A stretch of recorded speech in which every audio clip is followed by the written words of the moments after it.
I've got a 0.27 coefficient of drag.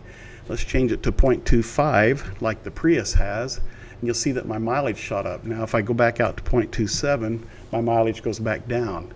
I have a 38.54 with a 2.7 coefficient drag. Change that to 0.25, and all of a sudden I jump up to 40 miles per gallon. Now if I were out here and messing around with the wind, and I looked up here at this mileage, I thought, that's too high, I can come over here and check to make sure, oh, I have my CD, my coefficient of drag, or my drag coefficient set at 0.25. That's not correct. Hang on. Let me go ahead and change this back to what it should be, 0.27, which is actually the drag coefficient for a Camry. And okay, now that feels better. That's the right kind of mileage. And then I can mess with these things. Now a lot of different things can change the values and the mileage that you get. For instance, altitude. Let's take it to Colorado or Nevada or some of the western states that are high up, and change it to 7,000 feet. Right now we're at 364 feet above sea level, and we're getting 39.63 in this kind of an environment. If I put 7,000 feet on there, all of a sudden I jump up to 47.49 miles per gallon. Take that 7,000 foot off and I jump back down to 39. So elevation makes a big difference. Barometer actually makes a big difference. Let's go to 30.05. Right now we're getting 39.63. If I go to 30.05, I go to 38 miles per gallon. If I change my humidity to, let's say 90%, I jump up to 39 miles per gallon. If I change my, let's see, what else can we change? There are so many things we can change, and so many things that this program can do. For instance, we can add on exterior cargo. Let's say I have a aerodynamic enclosure on the top of the roof of my Camry. I add that on. I add in that it's 18 inches wide or high by say 26 inches wide, and enter that value and go ahead and close this window. I see that I jump up to jump down to 33.98 miles per gallon. Also notice over here that it shows that the air conditioning's on and there's exterior cargo present, and also the exterior cargo button turns red light on around it. If you change those out, you can click this and go back immediately. You'll notice I go to 39 miles per gallon. If I turn off my air conditioning, I go up to 41 miles per gallon. And temperature is another very big changer. We're running at temperature changed to 26 degrees. Now we're at 33 miles per gallon. Change it back to 90 degrees and we go to 41 miles per gallon. That's not the whole story on temperature though, because in the winter we have different kinds of fuel. We need to go to winter. Right now we are running summer gasoline hybrid, as it says right here. And you can also see that over here, summer gasoline right here and right here.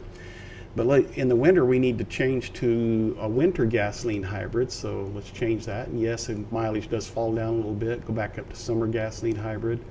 And so now those are the kinds of things that this program is capable of doing. You can actually change the tank to wheel efficiency. You say, what is tank to wheel efficiency? Press the info button and read up on it.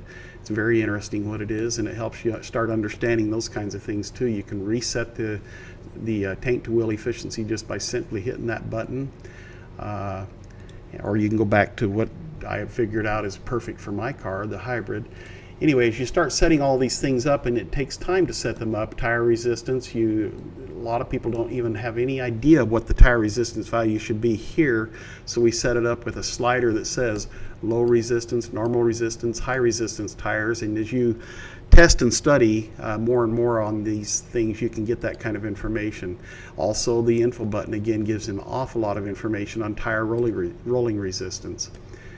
So we'll go ahead and set this at 654, which I have figured out was or 645, I'm sorry, which I figured out is what my hybrid does with the tires I currently have, which are low rolling resistance tires. And shut this. Then you also have road rolling resistance. What does that mean? Well, right now I have it set up for smooth, dry asphalt, and I'm getting 41.23 miles per gallon. If I all of a sudden run into a heavy rain, I drop down to 33 miles per gallon, or a medium rain and jump up to 35, or a light rain goes up to 37. And you can change these values here with this up and down button, or by clicking in the field and changing. What would 5 inches of powdered snow do to my mileage? drops it down to 30 miles per gallon. Go back to my smooth, dry asphalt, goes up to 41 miles per gallon. Give me a slushy surface, 27 miles per gallon on driving through slush. Or a sandy road, 26.7 miles per gallon. A gravel road, go back up to smooth, dry asphalt. That's what all these buttons are all about. Change my fuel motives. Here's one that'll surprise you. We're running a Toyota Camry hybrid with a summer gasoline gasoline hybrid engine, electric hybrid engine motive system. And if we changed over to, say, CNG, compressed natural gas, watch what the mileage drops to, 27.59. Well, you'll see the E there. That's because compressed natural gas isn't actually liquid, so we have to use the EPA rating system so we can compare it to gasoline. Let's go to liquid hydrogen. Now, that is actually a liquid on this particular kind of setup, and so we know that we can get 12.38 miles per gallon in a regular liquid hydrogen motive system. If we go to liquid hydrogen hybrid, we jump up to 14.5 and 12.38 for a non-hybrid.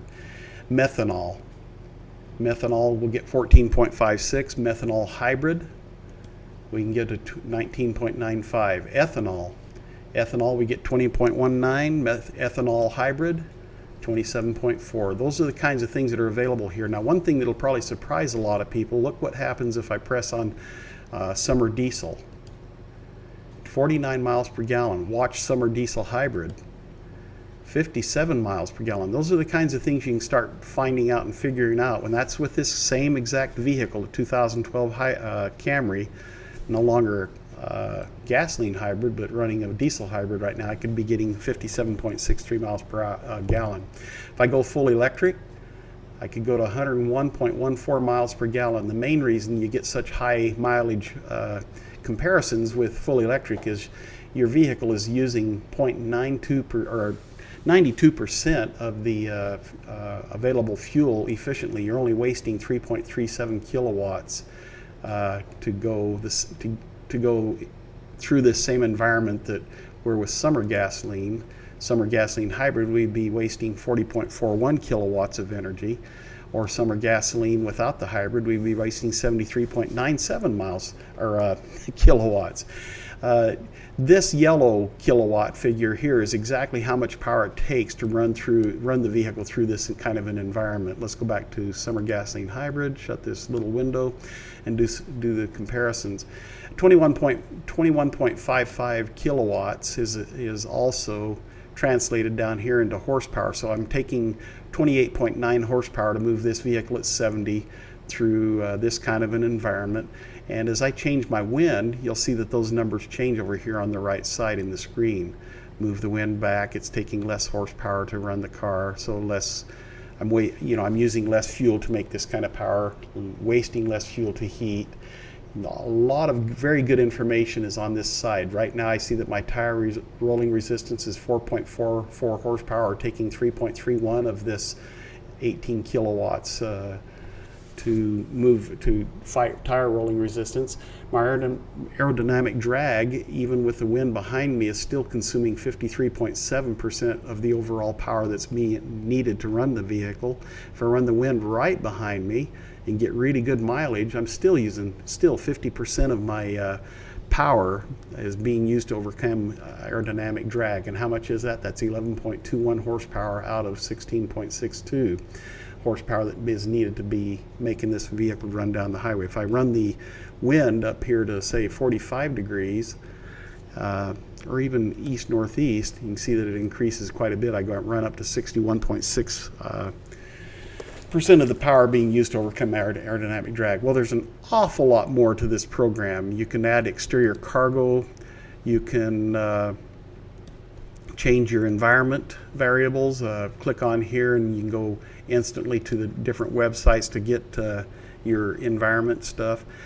And after you've set up your vehicle, let's say you've taken a long time to get all the information you need to set up your vehicle, you can save that vehicle and give it whatever name and credentials you would like so that you can get back to that vehicle and use it again. And it's a good idea to save the vehicles because you'll set up several different vehicles as you play with this program, and then you can always go back here and get the vehicle. Once again, I'm going to click on the hybrid that I'm using, and you notice as soon as I double clicked and it put the hybrid over here, you can click this to see what those actual variables are on each of the to see how that vehicle is set up and exactly how that vehicle is set up. There's, like I say, there's an awful lot more to this program, and as we continue through versions, there will be many more features added to the program. But hopefully this has been a good introduction to the program. Hopefully I've illustrated that any common everyday user can operate this program, and yet it gives you the kind of information that engineers use. What's quite interesting is if you start setting up a new vehicle, let's say I want to set up a two-seater. It puts this picture out here, and it tells you so far only the vehicle has been chosen. If you want to apply the default values for this vehicle, click Apply Default Values for this vehicle selected button. That's this button right here that it's talking about. We could click this button and all these fields would fill in automatically. If you're an engineer, you don't need to do that. You can enter those values right now as you like. But to get you in the ball field, people like me and the common user, click that button and get your more or less averages for that kind of a vehicle, two-seater that's on summer gasoline into these fields. If it's not summer gasoline, let's say you want to work up a vehicle that's full electric, click full electric. You'll see that all the data changed instantly. If you want to work with a vehicle that's on gasohol, do gasohol. You'll see that again the mileage, wind losses, all this data over here all changed instantly as soon as you make those choices. So it makes it very easy to set up test vehicles and vehicles that you want to get started with. Let's set up a motorcycle. That jumps up, that screen jumps up. If you get tired of that yellow screen, you can click here and make it stop.